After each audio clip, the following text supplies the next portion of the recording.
Elias Ward had lived so long in the quiet of the desert that he knew every sound it made. He could tell the difference between wind, scraping over stone, and a deer leaping through brush. So the night he first heard that low, trembling cry, he felt the hair rise on the back of his neck. It wasn't an animal. It wasn't human. It was something caught between both, echoing through the storm like a wounded spirit. He followed the noise cautiously, lantern swaying in his hand as he climbed over wet rocks and ducked beneath dripping branches. Lightning flashed, revealing the gash in the earthen old ravine half caved in. The cry came again, weaker this time. Instinct told him to walk away. Curiosity forced him to kneel and shine his light down into the darkness. What he saw nearly froze him in place. A woman lay crumpled at the bottom, but she was larger than any person he had ever seen. Not tall, massive. Even curled up, she filled the narrow space. Her skin held the warm bronze of the Apache desert, streaked with mud and blood. Her hair spilled like a dark river around her. She looked like a myth caught in a snare. When she lifted her head, her eyes glowed with fear so raw he felt it in his chest. Elias slowly climbed down, hands raised to show he carried no threat. She tried to shrink away, but there was nowhere to go. It didn't speak. He simply knelt and offered her his canteen. She didn't trust him, not at first. Her enormous hands shook as she reached for it. When she drank, he saw how starved she was, starved and exhausted beyond measure. He left her long enough to fetch food, returning through the storm with bread, beans, and smoked elk wrapped in cloth. She refused at first, turning her face away like a frightened animal, but the hunger broke her resistance. She ate slowly, never taking her eyes off him. What struck Elias most was not her size, but her trembling. She feared humans with a terror that made no sense to him then. Days became weeks. He built a shelter near the ravine. He brought her meals, water, blankets. She began to trust him, speaking seldom but listening always. Eventually she whispered her name, Taya. Yet even after 20 years, whenever riders passed nearby, she hid and shook like the earth beneath thunder. Elias understood her loneliness, her hunger, her strength, but he did not yet understand the reason beneath her fear. That truth waited in the shadows, patient as the desert itself. The truth began to rise from the shadows on a winter morning when the sky hung low and white. Heavy with snow, Elias brought Taya dried venison wrapped in cloth and a heavy buffalo hide blanket he had stitched himself. She accepted it, but her enormous hands trembled in a way he hadn't seen since the early years. Her eyes were fixed toward the ridge, unblinking.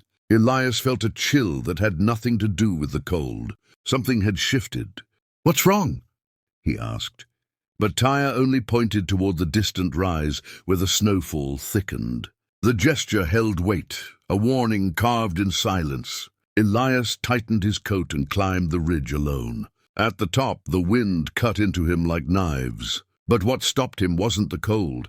It was the sight spread across the snow. Strange markers stood arranged in circles. Wooden stakes carved with symbols he didn't recognize, decorated with bits of bone and red ochre staining the snow like dried blood. They weren't random. They were intentional, old, sacred, a message. He felt watched, though the ridge lay still and empty. When he returned to Taya, she didn't ask what he'd seen. She already knew. Her voice quivered as she said, "They search for me." Elias felt confusion knot his chest. "Who is they?" For a long moment she didn't speak. Her gaze drifted to the largest scar along her shoulder, a thick, jagged mark he'd seen for 20 years, but never questioned deeply. She placed her massive hand over it as if shielding a memory. "My mother, my sisters, my people, the old blood." Her words felt like stones sliding into place.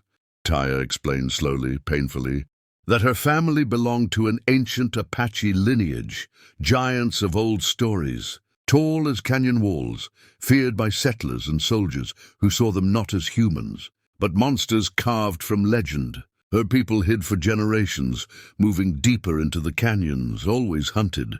When she was young, soldiers found them. Panic turned to rifles.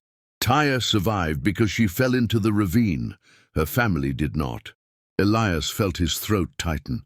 "All this time, you thought if anyone found you again, they would finish what they started," she whispered.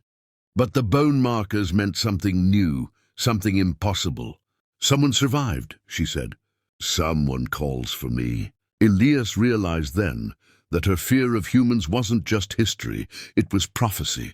If others like her were alive, the world wouldn't stay silent. Curiosity, fear, violence, a cycle as old as the desert. Yet beneath her terror he saw hope flicker, and that terrified him even more.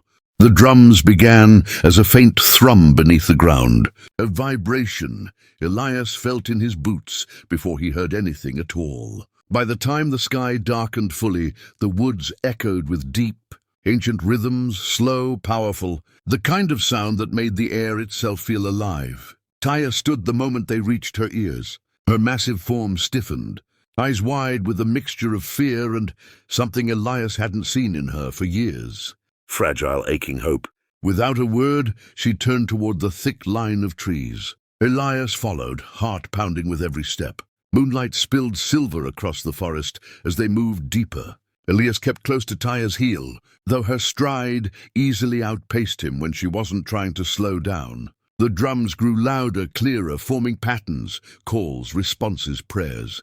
Then they stepped into a clearing he had never dared explore. Torches ringed the open space, flames bending in the wind, and emerging from the shadows were shapes that made Elias forget to breathe. They were like Taya, towering, broad-shouldered, their silhouettes forming dark pillars against the firelight. A dozen of them, maybe more, men and women both, each carrying the weight of a lost world in their faces. A grey-haired woman, tall even among giants, stepped forward. Her eyes were sharp, old, and lined with grief. When she saw Taya, her hand flew to her mouth. "Taya, daughter, you live." Taya fell to her knees, her shoulders shaking with sobs that echoed like thunder in a hollow canyon. The older woman touched her face, whispering words Elias couldn't understand, a lullaby from another age. The reunion filled the clearing with emotion, so raw it hurt to witness. But another presence soon drew Elias's attention, the chief, a giant with braids woven through his leather armor. He studied Elias carefully, his gaze as sharp as flint. "This small one fed you?" he asked Taya.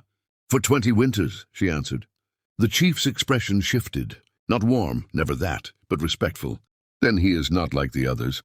But peace did not last. Another giant approached, carrying a splintered rifle and a torn piece of canvas. "Hunters," she said darkly. "Soldiers. Men follow our trail again." Elias felt dread coil in his stomach. The danger wasn't just near, it was closing in. Taya looked at him with fearful hope. "Can the world accept us?" He shook his head slowly. "Not yet, but I can mislead them. Buy you time." The chief considered his words, then nodded. "Then you walk with us tonight." And so Elias stepped forward, a lone human among giants, carrying a secret heavier than any burden he had known, and a loyalty stronger than fee